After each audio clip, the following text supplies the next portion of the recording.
ہر طرح کی تعریفات، تسبیحات، کبریائی کی باتیں، عزت کی، جلال کی، عظمت کی، پاکیزگی کی باتیں اللہ رب العزت کے لیے ہے۔ وہ ہمارا رب ہے، خالق ہے، مالک ہے، شہنشاہ ہے۔ درود و سلام سید الانبیاء، امام الانبیاء، سرور کونین، احمد مجتبی، سید الاولین والآخرین، سید ولد آدم، خاتم النبیین، جناب محمد الرسول اللہ صلی اللہ علیہ وسلم کی ذات گرامی پر ہے۔ اللہ رب العزت نے جناب رسول اللہ صلی اللہ علیہ وسلم کو ہم انسانوں کی رشد و ہدایت کے لیے مبعوث فرمایا ہے۔ یقیناً وہ شخص کامیاب ہے، کامران ہے، اس کے نصیب کے کیا کہنے، جس نے اس مختصر زندگی کو جناب رسول اللہ صلی اللہ علیہ وسلم کی سیرت کے مطابق، شریعت کے مطابق، حکم کے مطابق بنا لیا، جو مختصر ہے، چند دنوں، ایام، سالوں پر، مہینوں پر مشتمل ہے۔ یقیناً ایسا مسلمان، ایسا مومن، اس کی آخرت بھی اللہ رب العزت یقینی طور پر کامیاب بنائے۔ سامعین محترم، صحیح سیرت الرسول صلی اللہ علیہ وسلم سے ہم ان ایام، اس ماحول کو سیکھ رہے ہیں، ان دنوں کی، ان ایام کی باتیں سن رہے ہیں جو رسول اللہ صلی اللہ علیہ وسلم پر، آپ کے ماننے والوں پر بہت بڑی آزمائش کی شکل میں آئے تھے۔ نبی کریم صلی اللہ علیہ وسلم جب لوگوں کو دعوت دیتے، دعوت وہی تھی جو اللہ رب العزت نے ہم سے عالم ارواح میں وعدہ لیا تھا۔ دعوت وہی تھی جو آج تک تمام انبیاء نے دعوت دی تھی۔ بات وہی تھی جو اللہ رب العزت نے پہلی امتوں کے لیے آسمان سے احکام نازل فرمائے تھے، کبھی زبور کی شکل میں، انجیل کی شکل میں، اور اب اللہ رب العزت نے قرآن کریم کو جناب رسول اللہ صلی اللہ علیہ وسلم پر نازل فرمایا ہے، اور اس کی دعوت اور اس کا پیغام بھی وہی تھا جو پہلے سابقہ انبیاء کا اپنی امتوں کے لیے تھا۔ جو بھی اس دین کو مانتا، جو بھی اس اسلام کو قبول کرتا، اس پر جبر، ظلم، تشدد کے پہاڑ توڑے جاتے اور اس کو مجبور کیا جاتا کہ تم اس دین سے پھر جاؤ، مرتد ہو جاؤ، دوبارہ ملت کفر میں آ جاؤ، وگرنہ معاشی بائیکاٹ کیا جائے گا، خاندانی بائیکاٹ کیا جائے گا، اور معاشرتی بائیکاٹ کیا جائے گا، اقتصادی، کاروباری، معاشی، ہر قسم کے بائیکاٹ کے لیے تیار رہو، وگرنہ تم واپس اپنے پہلے بے دین ملت کفر میں واپس آ جاؤ۔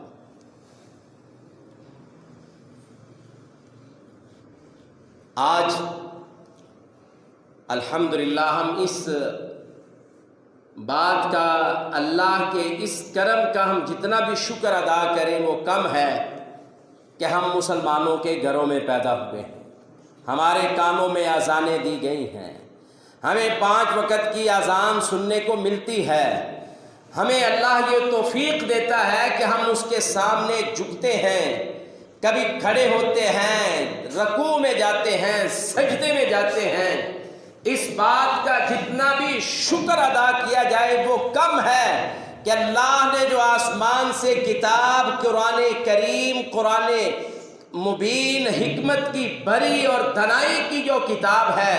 اللہ نے جو نازل کی ہے، اس کو ہم بیٹھ کر پڑھ بھی لیتے ہیں، مساجد میں، مدارس میں، گھروں میں، کارخانوں میں، دکانوں میں، شاپ میں، مارکیٹس میں، گاڑی میں سفر کرتے ہوئے بھی ہم اس کتاب سے پڑھ کے اپنے دلوں کے زنگ دور کر لیتے ہیں، اللہ کی رضا، اللہ کی مدد، اللہ کی خوشنودی اور اس کے رحمت اور برکتوں کو حاصل کر لیتے ہیں۔ ہم اس بات پر جتنا بھی رب العالمین کا شکر ادا کریں وہ کم ہے۔ میں اس زمانے کی بات کر رہا ہوں، اس دور کی بات کر رہا ہوں جس میں جناب رسول اللہ صلی اللہ علیہ وسلم لوگوں کو دعوت دیتے، نتیجے میں ظلم، زیادتی اور تشدد کا نشانہ بنایا جاتا۔ جو بھی اس دین کو مانتا اس کی شامت آ جاتی تھی۔ ہم نے یہ واقعات سنے ہوئے ہیں، لیکن ان واقعات میں بڑے سارے ایسے واقعات ہوتے ہیں جن کی کوئی سند اور جن کی کوئی حقیقت نہیں ہوتی۔ ہم صحیح سیرت الرسول پڑھ رہے ہیں جن کی سند سے یہ ساری چیزیں ثابت ہیں۔ انہی ایام میں سے جناب قیس رحمت اللہ علیہ بیان کرتے ہیں، کہتے ہیں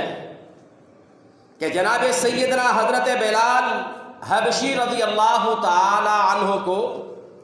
سیدنا حضرت ابو بکر صدیق رضی اللہ تعالی عنہ نے 200 درم کے بدلے میں 200 درم کے بدلے میں ان کے ظالم کافر مشرک مالک سے خریدا تھا اور ان کو آزاد کر دیا تھا۔ ہمیں آج کسی ایسے مسلمان کو جو کسی دشمن کے نرغے میں ہے چھڑانے کے ہمیں موقع نہیں ملتا۔ یہ ہم نے مناظر کبھی دیکھے ہی نہیں ہے، ہم ان کو تصور ہی نہیں کر سکتے۔ جناب سیدنا حضرت بلال حبشی رضی اللہ تعالیٰ عنہ کو 200 درم میں خریدا اور آزاد کر دیا۔ وقت گزر گیا، وہ جن سے آزاد کروایا وہ کہنے لگے، ان کا عمل یہ تھا کہ جناب سیدنا حضرت بلال حبشی رضی اللہ تعالیٰ عنہ کو سزائیں تو وہ بڑی دیا کرتے تھے، مگر سب سزاؤں سے سخت سزا یہ تھی کہ دھوپ کی شدت میں، سورج کی تپش کی شدت میں، پتھریلی زمین میں پتھروں میں دبا کر دھوپ میں چھوڑ دیتے تھے، اور زمین بھی گرم ہے، پتھر بھی گرم ہے، اور جناب سیدنا حضرت بلال حبشی رضی اللہ تعالیٰ عنہ سے اوپر سے کوڑوں سے اور پتھروں سے بھی مارا جاتا، مگر وہ یہی بات کہتے تھے، احد اللہ ایک ہے، میں تمہارے جھوٹے معبودوں کا انکار کرتا ہوں۔ جناب سیدنا حضرت ابوبکر صدیق رضی اللہ تعالیٰ عنہ نے ان کو خریدا، ان کو آزاد کر دیا۔ ایک موقع پر وہ مشرک کہنے لگے سیدنا ابوبکر صدیق رضی اللہ تعالیٰ عنہ سے، لو ابیت الا اوقیۃ لبعنا لہ، اے سردار،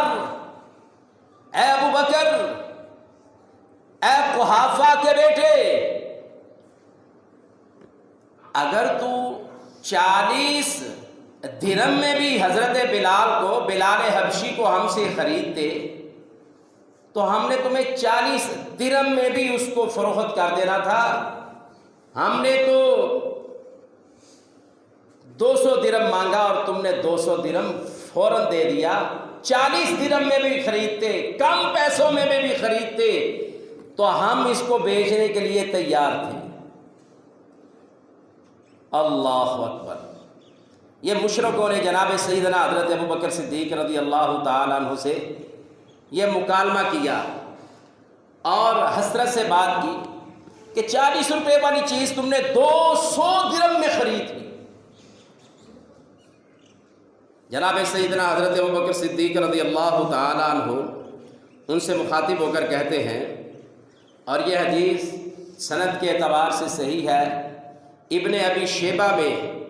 حلیۃ الاولیاء میں یہ موجود ہے۔ جناب سیدنا حضرت ابوبکر صدیق رضی اللہ تعالیٰ عنہ ان سے کہنے لگے، لو ابیتم الا 100 اوقیۃ لَأَخَذْتُهُ، کہنے لگے اے مشرکو سنو، تم 200 درہم کی بات کر رہے ہو، اگر تم 4000 درہم میں بھی ان کو فروخت کرنے کا اصرار کرتے، تم 40 کی بات کر رہے ہو، 200 کا میں نے خریدا ہے اور آزاد کر دیا اللہ کی رضا کے لیے، تم کہہ رہے ہو 40 میں مانگتے تو ہم دے دیتے، 40 کا اصرار کر دے تو ہم غلام بیچ دیتے۔ کہا لو ابیتم الا 100 اوقیۃ لاخذتہ، اگر تم 4000 درہم میں بھی اس کو بیچنا چاہتے، اس بندہ مومن کو جس کے دل میں ایمان تھا، اس کی قیمت میں 4000 درہم بھی دے کر اس کو خرید کر آزاد کر دیتا۔ تم نے ایمان کو سستا سمجھا ہے؟ بات بلال حبشی رضی اللہ تعالیٰ عنہ کی نہیں تھی، بات تو ان کے ایمان کی تھی،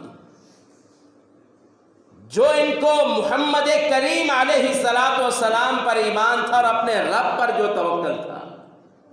اگر تم 4000 درہم میں بھی بیچتے تو یہ ایمان کی بڑی قیمتی چیز تھی، یہ بڑا احساسہ تھا، تو میں 4000 میں بھی خرید کر ان کو آزاد کر دیتا۔ ایسے ہی جناب سیدنا حضرت سعید بن زید بن عمر بن نفیل، سعید بن زید بن عمر بن نفیل، اگر یہ پوچھا جائے یہ کون تھے تو شاید ہی کسی کو علم ہو۔ یہ وہ ہیں جو جناب سیدنا حضرت عمر رضی اللہ تعالیٰ عنہ، خلیفہ دوم عمر بن خطاب رضی اللہ تعالیٰ عنہ کے بہنوئی تھے۔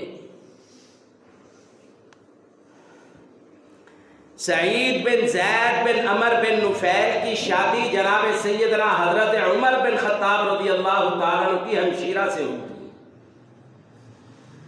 اور اسلام سے پہلے سے ہوئی تھی۔ اللہ تعالیٰ نے جناب رسول اللہ صلی اللہ علیہ وسلم کو نبوت دے کر مبعوث کر دیا، آپ نے توحید کا اور رسالت کا اعلان کر دیا، لوگوں کو کہا یہ جو بیت اللہ کے ارد گرد 360 بت ہیں جن کو تم پوجتے ہو، ان کی کوئی حیثیت نہیں ہے، اگر تم نے پوجنا ہی ہے تو اس گھر کے مالک اللہ کو پوجو جو کعبۃ اللہ کا رب ہے۔ سیدنا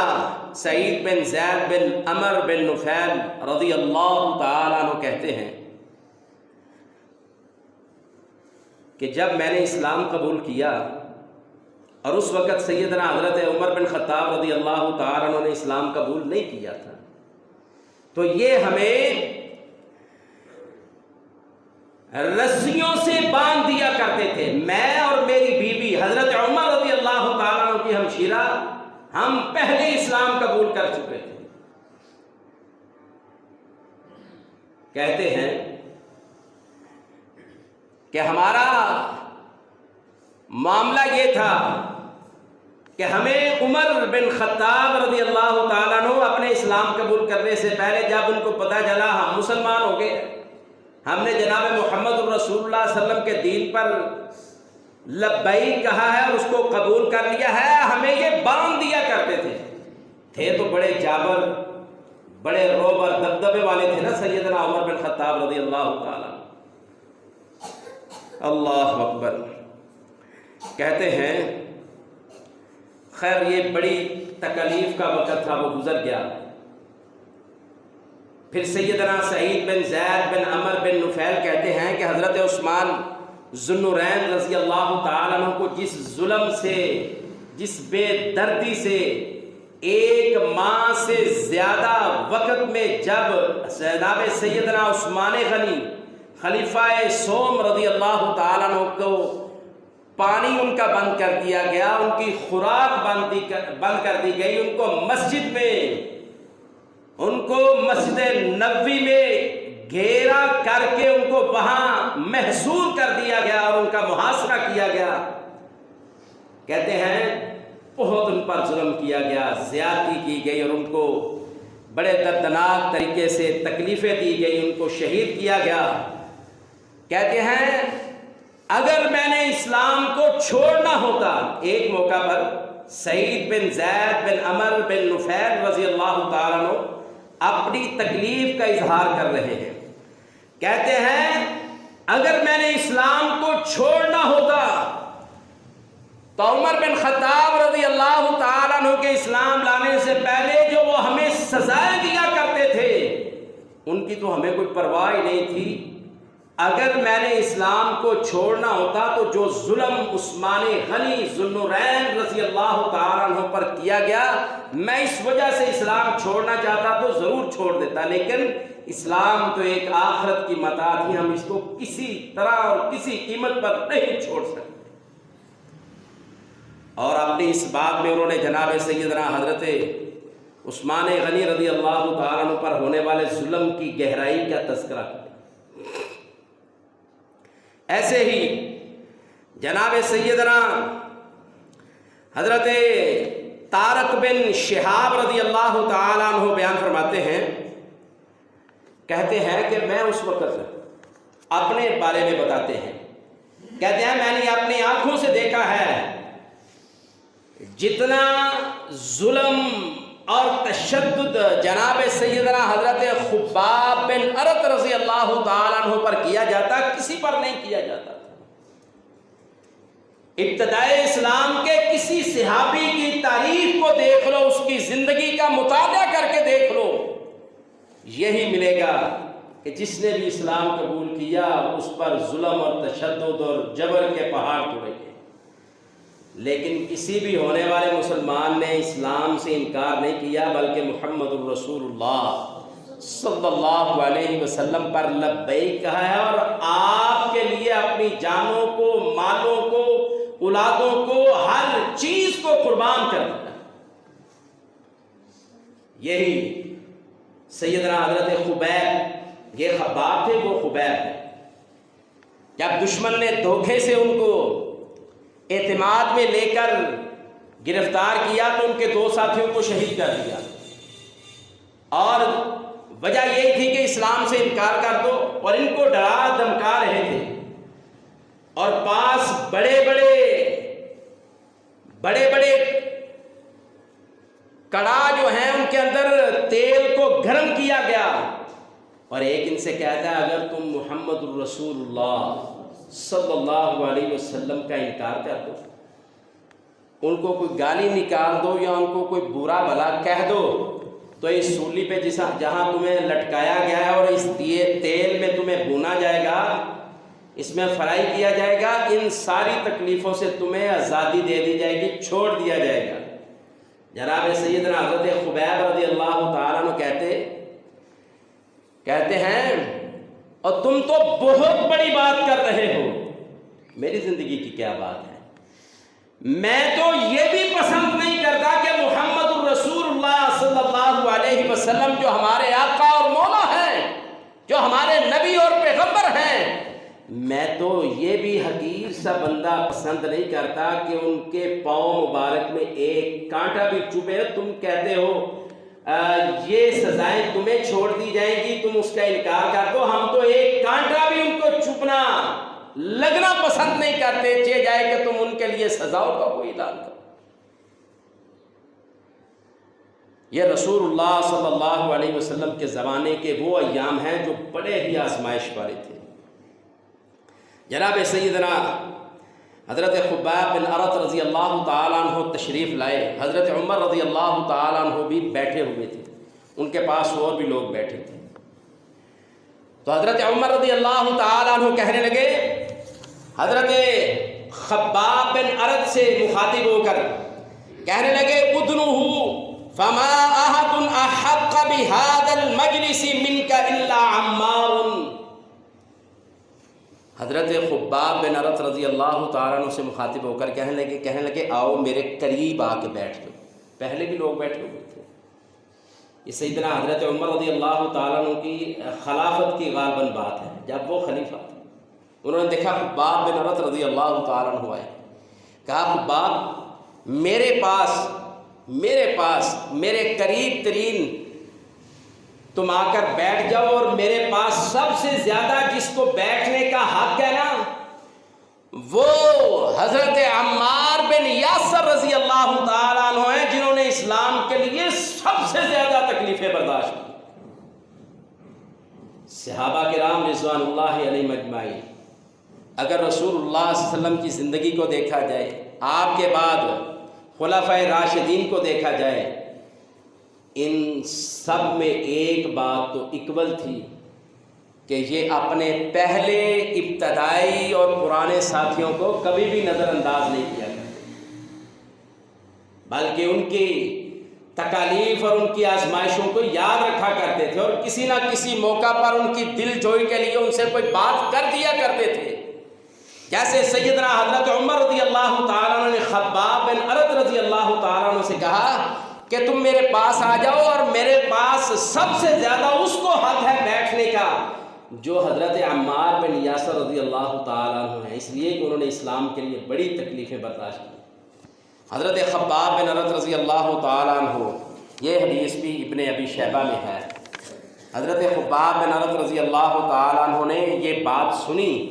تو اپنے زخم تازہ ہو گئے، اپنی کمر سے اپنی قمیض کو، کپڑے کو اٹھایا، اور جتنے بھی حاضرین مجلس بیٹھے ہوئے تھے اور سیدنا حضرت عمر رضی اللہ تعالیٰ عنہ بیٹھے ہوئے تھے، ان کو دکھلایا کہ یہ میری کمر گواہ ہے کہ میں نے مشرکوں کی بڑی تکلیفیں برداشت کی ہیں، مگر میں نے اسلام سے روگردانی نہیں کی۔ حضرات محترم، یہ اسلام ہمیں گھروں میں پیدائشی طور پر مل گیا ہے، اس کی قدر کیجیے۔ اگر ہم اس کی قدر کریں گے تو بدعات سے، خرافات سے بچ جائیں گے، اور پھر ہمیں وہی لذت ملے گی جو اللہ رب العزت نے اس قرآن میں نازل فرمائی ہے، اور اس شریعت میں جو اللہ نے لذت رکھی ہے۔ پھر ہمیں رسول اللہ صلی اللہ علیہ وسلم کے دین کو سمجھنے کی ہمیں ہمت ہوگی اور ہمیں توفیق ملے گی اگر ہم اللہ اور اس کے رسول کی طرف رجوع کریں گے۔ اے اللہ، ہمیں زندہ رکھ دین پر، دین اسلام پر، اور موت دے تو شہادت جیسی عظیم موت عطا فرما۔